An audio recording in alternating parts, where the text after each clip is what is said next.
I'm really excited to be joined now by Dave Choate, Mr. The Falcoholic. That was just a horrible intro. I'm going to do that again, Dave. I like it, actually. I do. I Mr. do. at the Falcoholic. Yeah, that was all right. Here we go. All right, I'm very excited to be joined now by Dave Choate. You can find him on Twitter at the Falcoholic. I'm sure so many of you guys are already familiar with that handle, but this is the man behind it, and of course, does all of the great work over at thefalcoholic.com. Dave, how you doing, man? Doing great, man. Excited for Falcons football. It's a little too far away right now. Is this like one of the first off seasons that the anticipation has crept in this early? I mean, certainly draft picks, like you always get a little bit more excited around the draft because of just the new player, and the Falcons have added, some talented players in recent drafts because they've been so bad. But anticipation in May, that's not usually, I think, recently how we felt in Atlanta.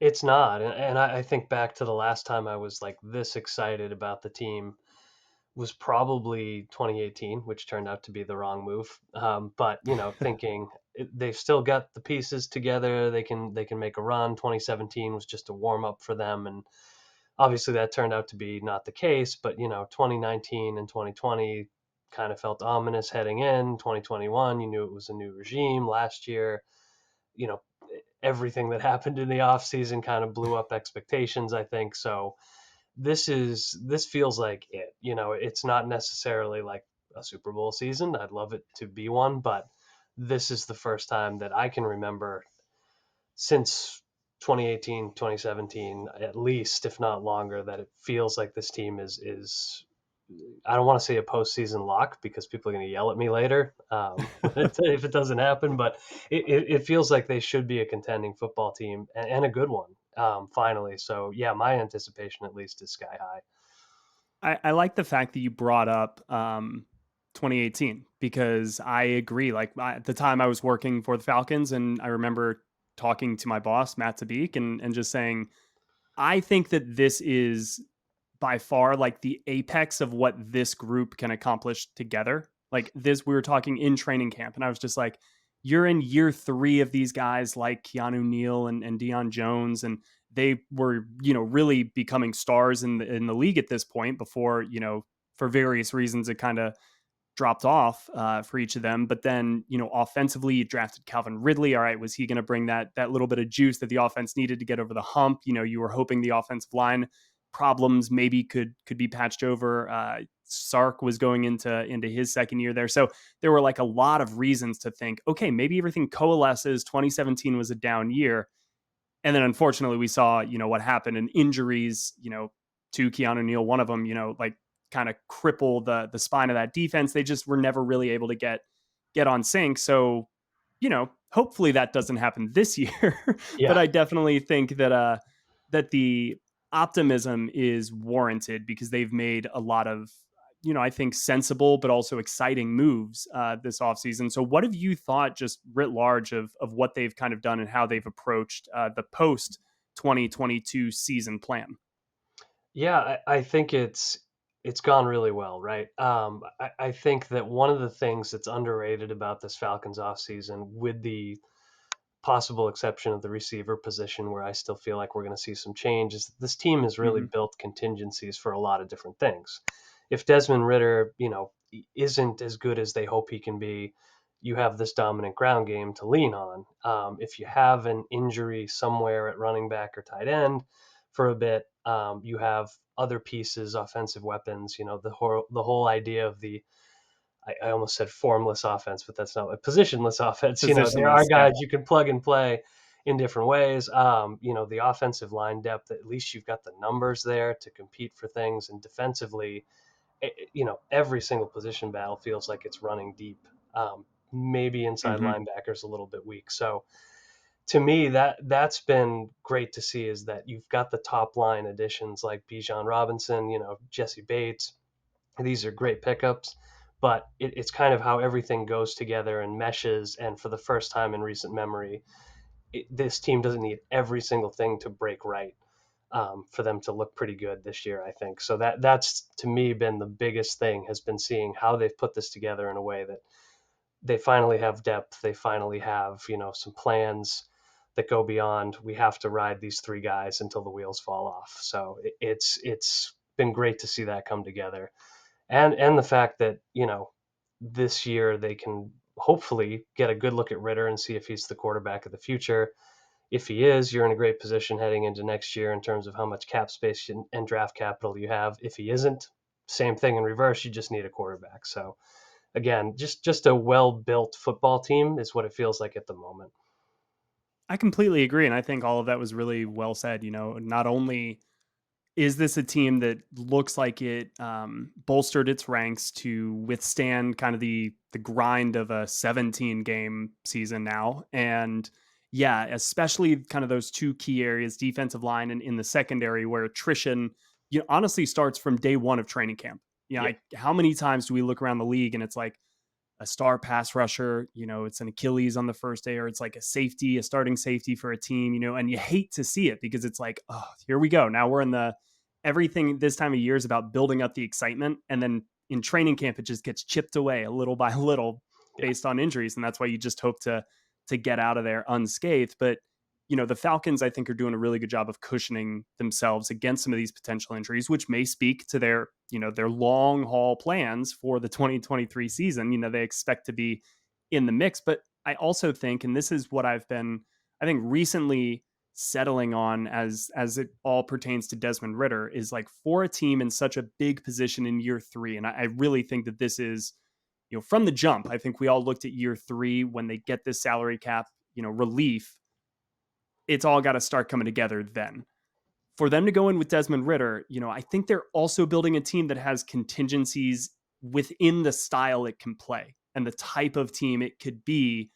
If Ritter plays well, I think that they can adjust and pretty quickly become a team that, puts the quarterback in a good spot and in a facilitating spot and allows him to be a key part of the offense.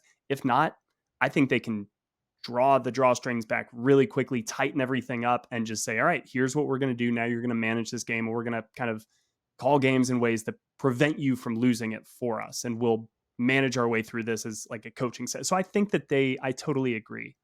They've done a good job, I think, adding talent, but most importantly, they've built a solid team. I don't know if it's the most talented team in the league, but I think it's one that's super capable of winning. absolutely. Yeah. All right. Well, let's get to some mailbag questions. That is the real reason that you are here. A man of the people you are, Dave. So who better to be the voice of the people today in our mailbag? So the first question comes from Andrew Brotherton on Twitter. And it says, it looks like there's a potential that one of Montez Sweat, Chase Young, Quinnen Williams, or I'm assuming Donnell Hunter could be available via trade. Do you think the Falcons would make a move for one of them? And then another question on Twitter. I'm not going to even attempt this handle. Should we get Yannick Ngakoue? So, or is it unique now? I always hear like Aaron say it one way and then Kevin says it another way. And then I'm like, am I wrong? Who knows? But Dave, basically defensive line. You think the Falcons would be interested in any of the big names left out there? I think if the price is right, sure. I think a team that tinkers with their roster as much as the Falcons do, and that doesn't have a ton of elite long term options along the defensive line, to put it mildly, would be interested for sure. So I don't know that I see it happening.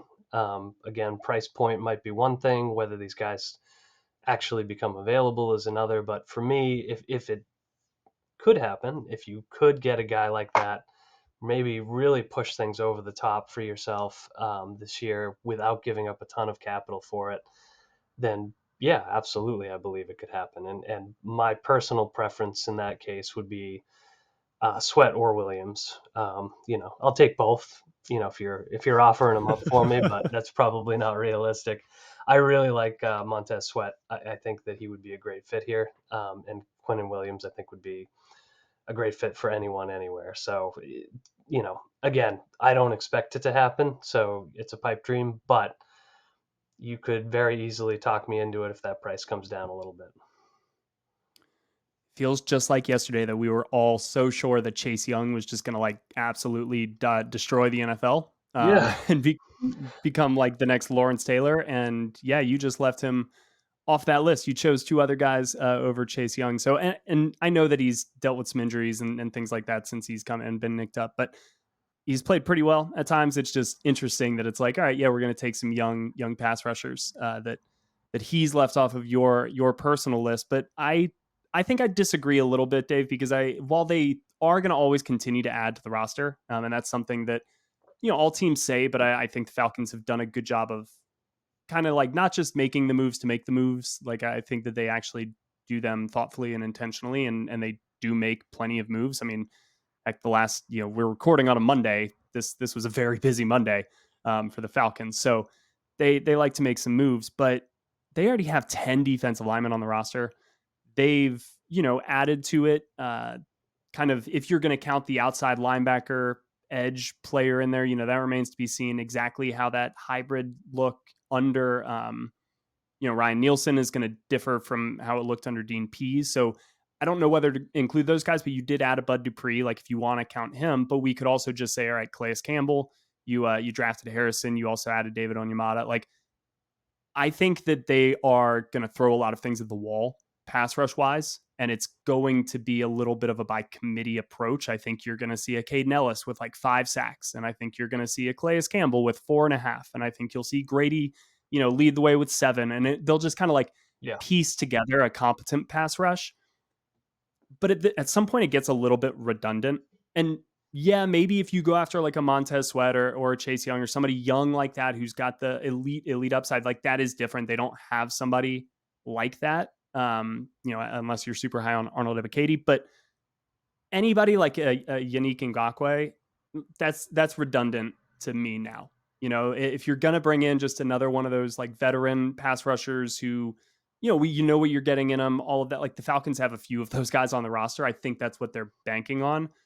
So I think they're done kind of big ticket adding to the defensive line. I think they're comfortable with probably where they're at, and they're hoping to develop some of these younger guys that they have invested draft capital in.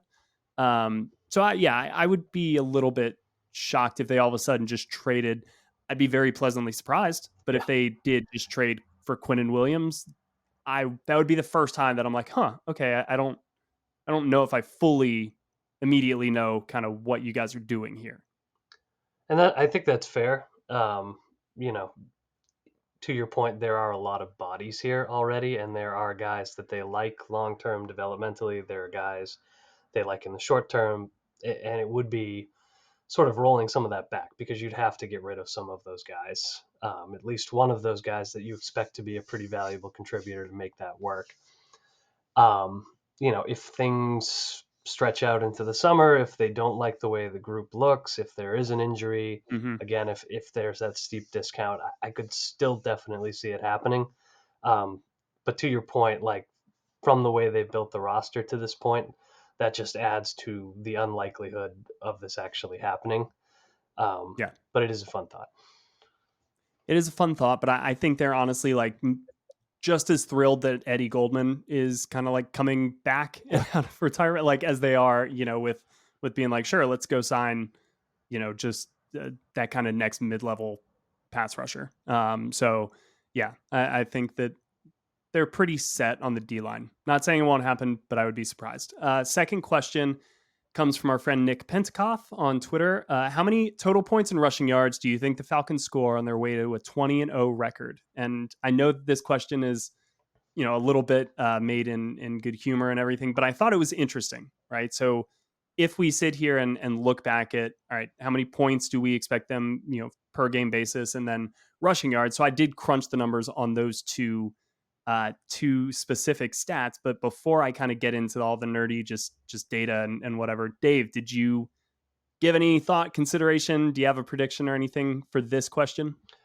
Not so much. I do think they'll easily average over 100 yards rushing per game. I think that's a really easy one, with at least one Oh yeah. rushing touchdown. I think I would be shocked if that doesn't happen. That would be Arthur Smith pulling the rug out from under us if that doesn't happen. In terms of points per game, I honestly like their chances of scoring like 24, 25 points a game. And I haven't done the math yet, so I don't remember what they scored on a per game basis a year ago, but I know it was not that. So I think a step up on the offense, even if it's not a massive one, is something that's more than fair to expect. So I did do the math. Excellent. I do have it right here in front of me. So let's dig into it, shall we? We'll start with total points, and I like your gut feeling. Very very spot on with where I landed. Doing showing my work, right, which I never did in school, but I don't mind doing it on a Google sheet, I guess. Um, so total points last year, the Falcons per game, 21 and a half, which was 15th, kind of right there in the middle of the league. The year before, despite even having Matt Ryan in a much better passing game, it was 18.4, which was 26th in the league. I went back and looked at Arthur Smith's offenses in Tennessee just to kind of get a general idea. And in 2020, the Titans averaged 30.7 points per game, which was fourth in the league, which is crazy. And the Titans were really good for a couple years there. And then in 2019, it was 25.1, which was 10th. And that is kind of the number that I looked at really closely because I think that that's about where the Falcons are going to be this year, which, would put them right at the cusp of probably the top 10. Maybe they're just on the outside. Maybe they're like ninth or whatever. But that feels more in line given just, the Desmond Ridder growth, but the addition of Bijan Robinson. I think just a second year of Drake London. I think this offensive line will continue to get better in pass protection at least, and just small improvements, a better defense overall. Like I think that bumps them up from a 21 and a half and is probably worth, 3.5 more points. Maybe that's touchdown one game, a field goal the next game. Like it'll come about in bits and pieces, but I was right there with you, Dave, is like, all right, 24, 25. Yeah. If they're scoring 27, by all means, this team is a playoff team, baby. Like Yeah. this team is like seriously going to be rock solid. But I think even at 25 points a game, like that's think of how many one score games the Falcons have been in the last couple of years. If you're tacking on a field goal more consistently, like you're going to flip the win-loss record in a positive direction for yourself. So yeah, we're in line there. And then rushing yards. So last year, obviously they ran the ball more times than any team in the league, 559 carries. That resulted in 2,718 total rushing yards, which came out to about 160 per game. Both of those yardage marks were third best in the league. So that was obviously, pretty much with Tyler Algier and Cordero Patterson carrying the workload, you've added Bijan Robinson to the mix. So that will probably make a big impact. But then I went and again looked at Tennessee's numbers. 2020, 168.1 per game, second most in the league. Actually, fewer. It's interesting in Tennessee both years. 2,690 total rushing yards 2020, and then 2,223 in 2019. So both fewer totals than what Atlanta did last year, which is interesting. I don't know if that means the league's running it more now. I kind of can't figure that one out. But bottom line is they had very good run games. You don't need me to read stats to let you know that Tennessee's run game was really good. I think that the Falcons are going to be probably a top 3 rushing offense again. I just don't know if they're going to be number 1. I think that the lack of truly like an elite rushing quarterback, like a Kyler, like a Lamar, like a Jalen Hurts, Desmond Ridder can move, but I don't know if he's in that tier yet. I think that'll hurt them a little bit. And I think Arthur Smith likes to get creative and not 100% rely on the run game, just like over and over. I know they ran the ball more than anybody else, but I think that will change a little bit with Desmond Ridder back there at quarterback. So for that reason, top 3, I wouldn't bet him to be number 1. Yeah, I think that's extremely reasonable. I think if they are number 1 in rushing, it actually means something has gone wrong because it would mean, again, you had to go away from leaning on Ritter or Henneke if it comes to that, and you really had to run. And I do think that despite Arthur Smith's reputation, ideally he is not just running. He likes to be a little bit more creative than that, hopefully. So Yeah, they want to be balanced. yeah, I mean, they ultimately want to probably like they don't want to lead the league, I think, in anything except wins, right? Like that's probably like how he would look at it. All right, third question. This is much less statistic based and just more of a I don't know, an emotion, a sense, a feeling. Optimism is a weird feeling. How should I handle it? That comes from Paris Sims on Twitter. Dave, I think you're a little bit of an expert in optimism and then preparing for the lack thereof. Yeah, when I think about optimism, I think probably the last time everybody felt really optimistic about this team was, oh gosh, was it 2012? Am I going back to like when universally probably Falcons fans were feeling good because Mike Mularkey had just gone. You liked where the team was at. It was the second year of Julio Jones, new defensive coordinator. Hope was in the air. I don't know. And maybe not even then because the 2012 draft wasn't that great. So, but I know ahead of 2016, not everyone was feeling that optimistic. I know ahead of 2017, we felt optimistic, but we were dealing with some things. So it's been a while since everybody, I think, was kind of on board with that. And I think for the most part, that's where people are now. And to me, dealing with optimism right now just means reminding yourself that while the Falcons throughout their history have lost in all the most absurd ways possible and everything has gone wrong that can possibly go wrong, there have been individual seasons where that hasn't happened. And certainly, over the course of history, eventually they can't keep doing it forever. So when you build what looks like a really good team and you've built it carefully and you've got some depth on the roster and it's been 5 years since they've won and the division is weak and all of these things put together, like you should feel optimistic and it's okay to feel it and it's kind of a weird tingly feeling, but I think you'll get used to it. The Falcons don't have to be loosey with the football forever. They just have to do it for as long as I'm alive. That's all I care about, and Yeah, that seems very, very capable. I think that they can find many more spectacular ways to totally crush my soul. yeah, But yeah. this is a time of optimism, so I'm not gonna go there. Although I don't know personally. I think after just 2016, I kind of don't expect anything at this point. I'm like anything could happen at any given moment. So I just try to watch with abject, separation. Like I try to just remove myself a little bit Yeah. so I don't go all the way there to where I was in February of 2017.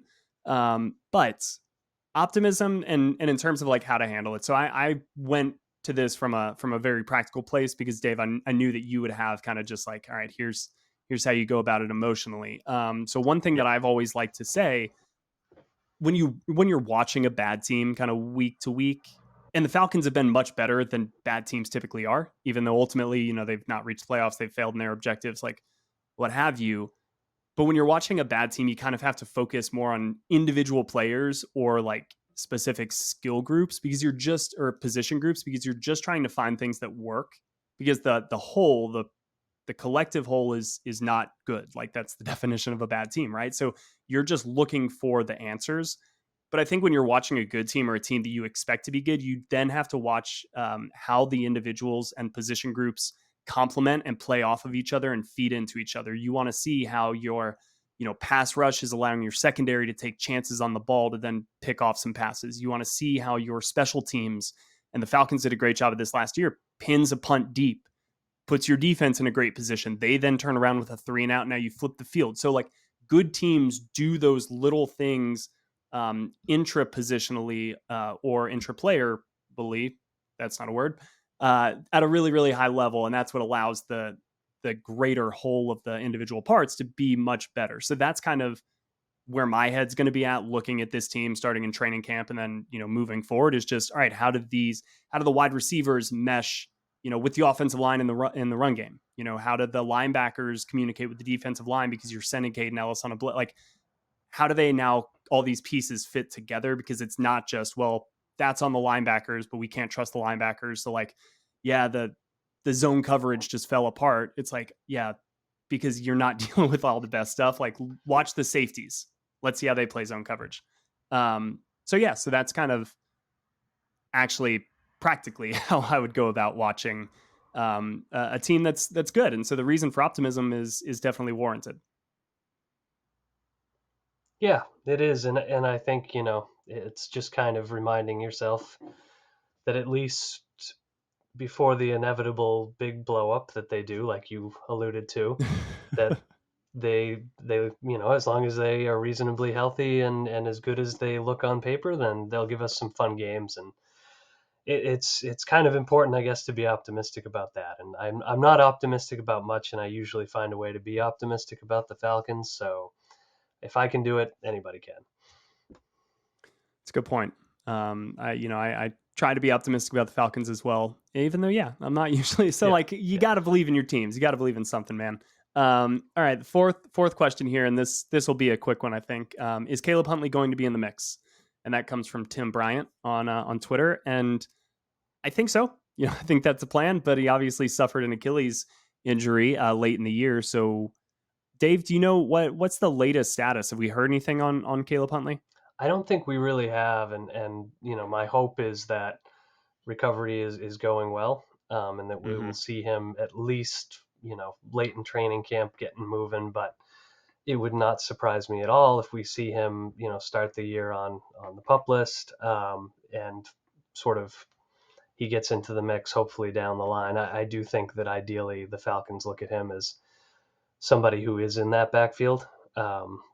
Even if it's as crowded as it looks, with Cordarrelle Patterson and Avery Williams in the mix as well, and a couple of interesting players, being Mm-hmm. invited to camp at least. But yeah, I just think it's a question of when he's going to be ready, and I don't necessarily know that he's going to be at a point where they expect him to be, a solid contributor in week one of the NFL season. So we might just have to wait a few weeks to see him push his way onto the practice squad / roster, depending on how many guys they want to carry.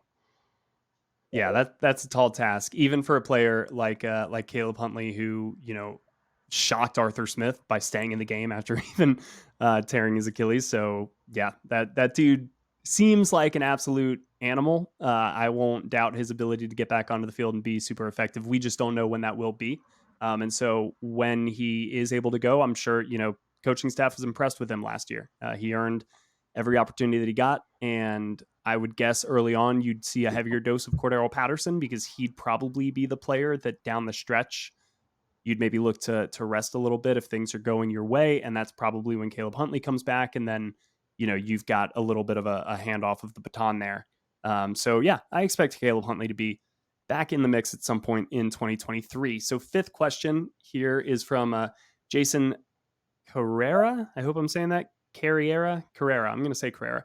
Who is the greatest running back in franchise history, and will Bijan eclipse him? So definitionally, Gerald Riggs is the all-time Falcons leading rusher with 6,631 rushing yards. So I don't know if he was actually asking who the greatest running back in history is. I have a personal answer. Dave, who do you consider to be the greatest Falcons running back in history? I do think it's William Andrews. I think just from Same. a pure talent perspective, and Falcons have been blessed with some great backs who unfortunately just didn't have the longest careers. Like I think Mm-hmm. after the 1998 season, if Jamal Anderson had been fully healthy after that, he probably would have eclipsed Riggs. Certainly Michael Turner, if the wheels hadn't fallen off a little bit in 2012, and then his career had essentially ended. He was in the mix there. And Andrews, though, to me stands out as sort of the best case for what you hope Bijan will be, which is this incredibly slippery runner, really talented receiver, all around back who was really dangerous anytime he had the football in his hands. And I think that, to in terms of statistics, can he eclipse Riggs? Can he eclipse Michael Turner in terms of scoring? Yeah, sure. I think that's absolutely well within reach. But in terms of like a talent level being the greatest back, I also think he can eclipse Andrews. I think it's just a question of how long his career is. I completely agree with everything that you just said. I mean, I think that he's going in an offense that not only runs the ball a lot, they run the ball efficiently. So I think he's going to be. It's not going to be like he's carrying the ball 350 times, but a bulk of those carries are like 3 yards, in a cloud of dust kind of carries. Yeah. I think that he's going to be racking up the yardage probably quickly and early on in his career. And so, yeah, when you're looking at kind of like all time numbers, that certainly helps. And Dave, I think you highlighted the biggest thing for me. It's just longevity. Like, how long is he going to be in Atlanta? Knock on wood, hope he can stay healthy. Right now, it's all sunshine and rainbows, right? Like the future looks very bright and everything seems to be in front of him. But when you're talking about a running back, sometimes you are literally just that one injury away, and then all of a sudden everything kind of changes. So right now, talent wise, I think he absolutely, I didn't get to see William Andrews play, live in person, all that stuff, but I've seen highlights. Like, dude was insane. I think work done in his own ways was incredibly gifted, incredibly talented. Michael Turner, same way. Like, but I think the Bijan has kind of that complete package that is very, very rare. And so, yeah, I think that production could be there and overall talent could absolutely be there. For number 7. How do you feel about number 7 for Bijan, Dave? It's kind of awesome, right? Like, I think that Koo taking it and making it somewhat iconic in his own right after Vic obviously made it truly iconic the first Mm-hmm. time around. Like, this is a number you want if you're a difference maker in Atlanta. And I think Bijan, having the confidence to want that number, step into it, and having the talent to kind of live up to it is pretty cool to me. Like, that's the nice thing about football, and certainly the Falcons, is like, not retiring numbers means that you get a Yeah. chance to see if these guys live up to them again. You know, so I think it's kind of a all of the hype around Bijan, which I think is mostly very justified. Him choosing that number just kicks it up another notch, and I like that. I like that he's willing to go for it.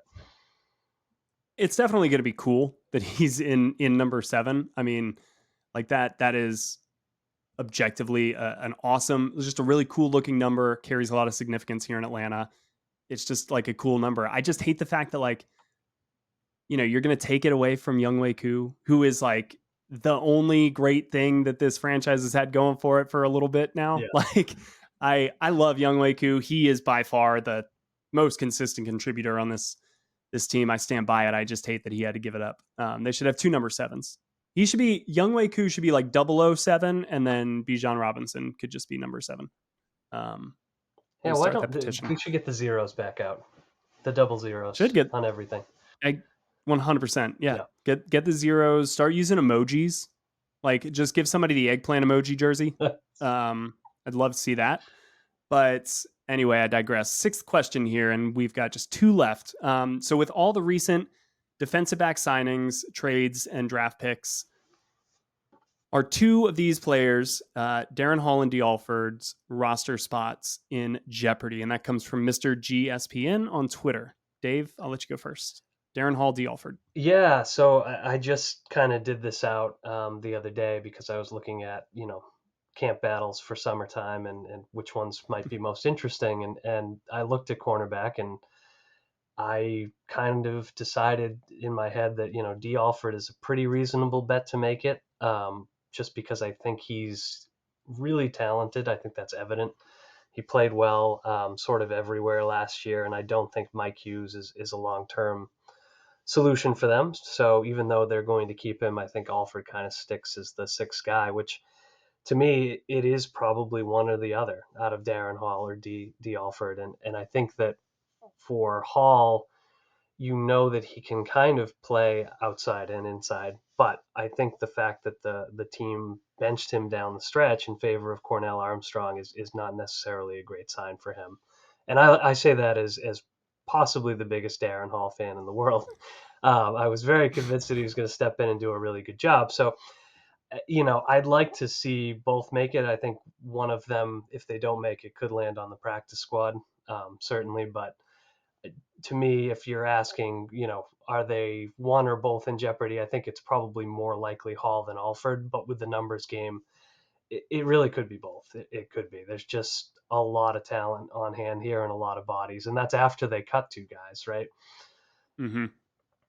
It's definitely a very, very crowded room and a competitive room, right? Like it's not like you've got a lot of bodies in here, but there's a very clear pecking order, or you could just rank them from like highest to lowest. It's like they're all just kind of like right here bunched together. You've got your AJ Terrell, like you got him up there, but then kind of everybody else is figuring out, where do they slot in. And I do think that, Darren Hall, yeah, down the stretch kind of wasn't a surprise that that his play was lacking and that then they moved him back to the bench and severely limited his snaps. Meanwhile, D Alford, when he was in there, I thought he made a lot of big plays for the team. And I agree. Like, I thought he was one of the standout guys for me last year. I like what you said about it could be one or the other, because I do think that that's where this competition could be the hottest, is like between these two guys who everybody else, was brought in this offseason, or like a Cornell Armstrong. I kind of like how he meshes with the position and the roster group. So I do think that we could be looking at an either or situation for both of these guys, however, and honestly with Cornell Armstrong as well. It's like they were brought in under Dean Pease. And how does Ryan Nielsen's and Jerry Gray's like secondary, what do they prefer? Do they want to play more of this man scheme? Do they want to play more zone? Like, what are the traits of each of those players when you're looking at a training camp battle? Even when you're out there watching it in person, like I've been able to in the previous years, like there's so many factors that just aren't available to you that you have no idea what these coaches are looking and evaluating for. Do they need somebody who can be a gunner on the punt team? And that's really just going to be the deciding factor in that last cornerback spot. Like, there's so many other things at play besides just like who's better, even though that's kind of what you would think it should just come down to.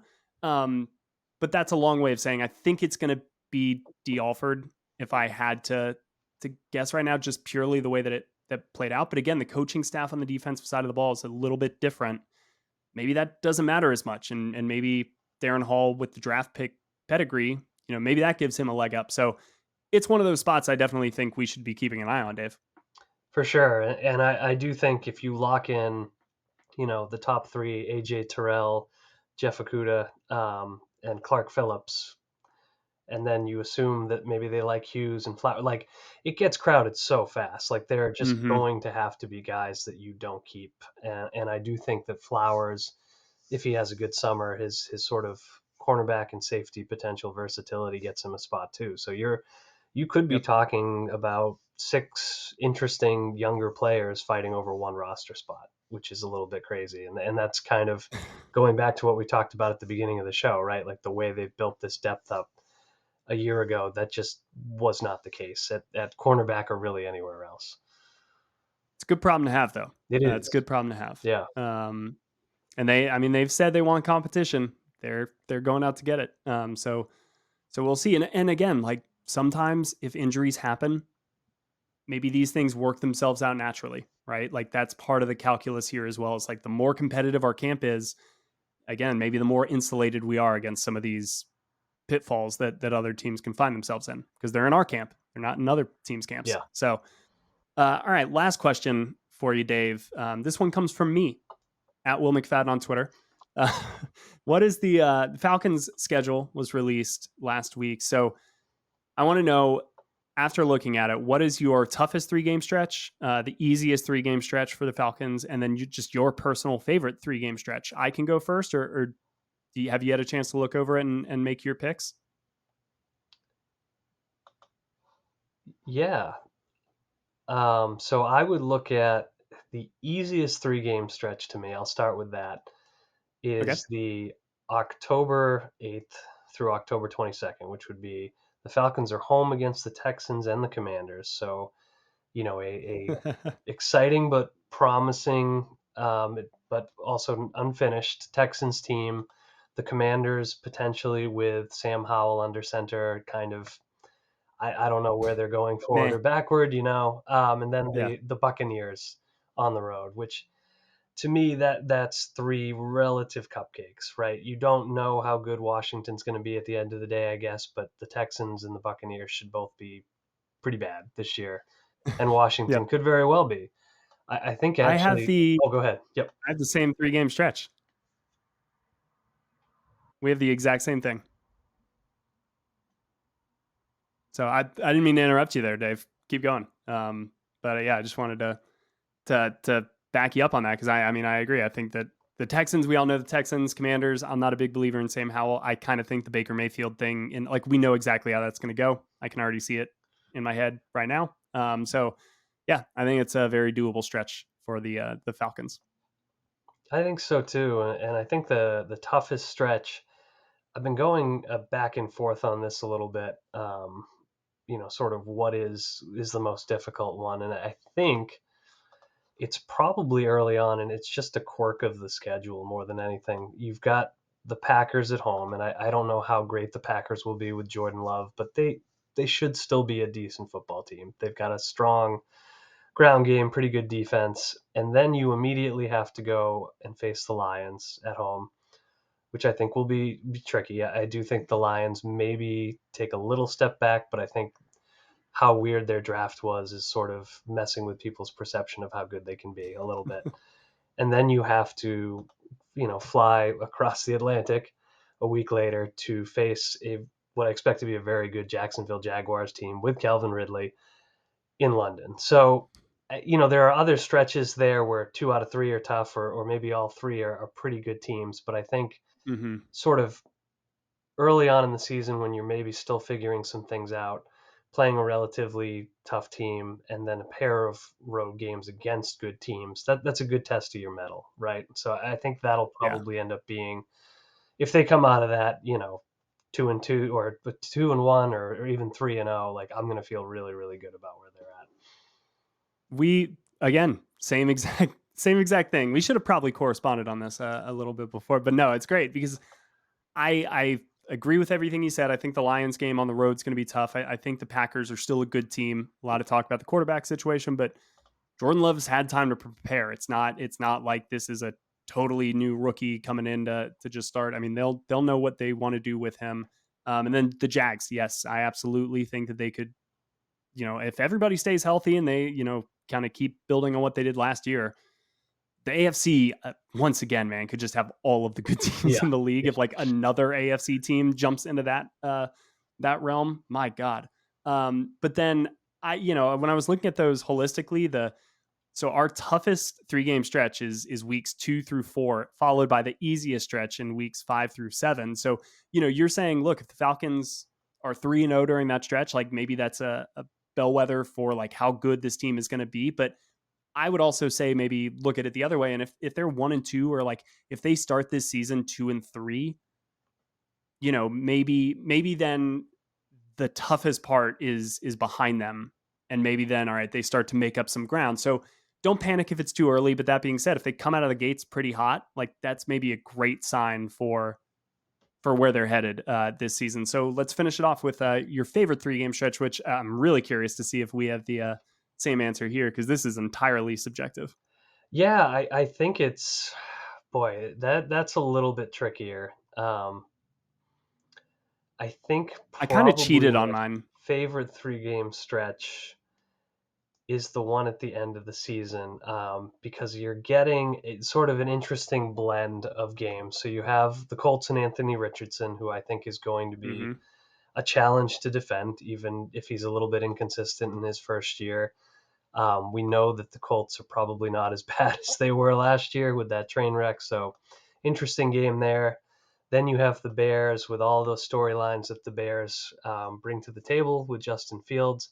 Also happen to be, again, if everything goes well and Khalil Herbert's healthy, Fields is healthy, kind of that rebuilt defense and receiving core, an interesting challenge at the end of the year, a cold weather challenge on the road, which is also something that we haven't seen this Falcons team do exceptionally well, in cold weather outdoors, and then finishing things up with a chance to beat the Saints at home.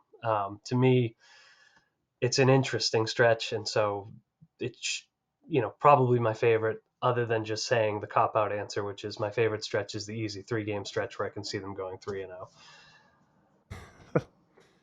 Yeah. We do not have the exact same one this Ah, time, so there we go. that's a shame. But I will say mine does also involve the Saints. So it is going to be week 10, and then I'm cheating because the bye week, but we said 3-game, so it's still technically 3 games. But week 10 and then weeks 12 and 13, when they will be week 10 on the road against Arizona. I have no idea what to make of Arizona, but I think that there's still a lot of talent on that team, especially offensively. So I think that could be a fun matchup of like styles, and just Arthur Smith going against Jonathan Gannon, who's like one of the up and coming defensive coordinators from last year who got a head coaching job. So I'm just really curious matchup wise to kind of see that game. And then you return home after the bye week. You got the Saints, so that's the rivalry. Always fun when those. And I think the Saints, like, there's a chance that they're pretty good this year. I think a lot of us are like, all right, Derek Carr, like, is that the most exciting thing? Like, when Derek Carr's got good players around him, like, he usually uses them pretty effectively, at least, as you need to in the NFL to make your team competent. Yeah. So I'll be curious to see what the Saints are. And then what I think will be a really tough game, but a fun game is on the road against New York, the Jets. And you talk about a defense versus offense matchup, man, seeing Robert Saleh against Arthur Smith is going to be so much fun. And then, you kind of flip it around. You got Aaron Rodgers, and the Saints, I think, historically have kind of been interesting against Aaron Rodgers and the Packers. So I'm really curious just to see kind of that Jets game and how that all shakes out. So yeah, I think it's funny that, like, probably the easiest time we had was finding the easiest 3-game stretch. Yeah. Which, again, the Falcons have a very easy schedule, so all signs are pointing up. But that'll do it for our mailbag. Dave, was there any topic that we didn't get to that you just wanted to bring up quickly, or was that pretty comprehensive in your mind? I think pretty comprehensive, right? I mean, I think the most interesting subplot to me between now and training camp is just, do they add to what I view as the two positions with the weakest depth on the roster, which is inside Yeah. linebacker and wide receiver? And if they don't, to me, that says a lot about their confidence level in the players they have, and on offense, maybe how versatile they plan to be with their Yes. personnel packages. And if they do, well, great, because right now, I know a lot of people are not Mac Hollins fans. I'm kind of a Mac Hollins fan. I see the fit on the offense, but all it takes is an injury at wide receiver, and things look pretty grim pretty fast. Same thing at inside linebacker, really. So Yeah. I think that's a great place to start in terms of, all right, what's left on the plate of yeah, off-season storylines. And yeah, I mean, wide receiver for sure, but you hit the nail on the head with the versatility piece of it. I mean, yeah, if they kind of are like, we're staying a pat with what we've got heading into now, you can always kind of find, I think, wide receivers around training camp time, and it's like, all right, we're going to get this guy for a 1-year deal or what have you. So that could be the plan as well. But I do think we're going to see some funky offensive football from the Falcons this year in terms of how they use different guys and positionally. Like, they may be the first team to actually go positionless on offense, because a lot of teams like talk about it, but it's hard to do. In fact, I'm researching for the site the pony package, kind of using 2 running backs, which the Falcons have been doing to some success already with Cordell Patterson, but just like taking that to the next level. So be on the lookout for that at the falcoholic.com. Dave, you got anything else coming down the pipe there that you want to mention? yeah, just keep an eye out for, we're rolling through our post draft position reviews, and I think there's some interesting things to be said about almost every position, because the Falcons added to almost every single one of them between undrafted free agents, the signings we just saw that made a couple pieces we've already written defunct, and yeah, so keep an eye out for that. And then I think Kevin's got some great interviews coming with folks on nationally on their thoughts on what the Falcons have been up to. So yeah, and then it'll be training camp before we know it. So I'm excited for that. Yes, it will. Whew, man, need to prioritize some downtime between now and then, because it will be here Yeah, very quickly, and you got to do the same, Dave. All right, but thank you so much again for joining me. Please, everybody, go follow him on Twitter if you don't already. I mean, I honestly don't even know what you're doing listening to this podcast, because you're clearly not a Falcons fan. But at the Falcoholic, just in case, nice and easy, and then go check out the site. But Dave, thank you so much again for joining me for this. absolutely. Thanks for having me.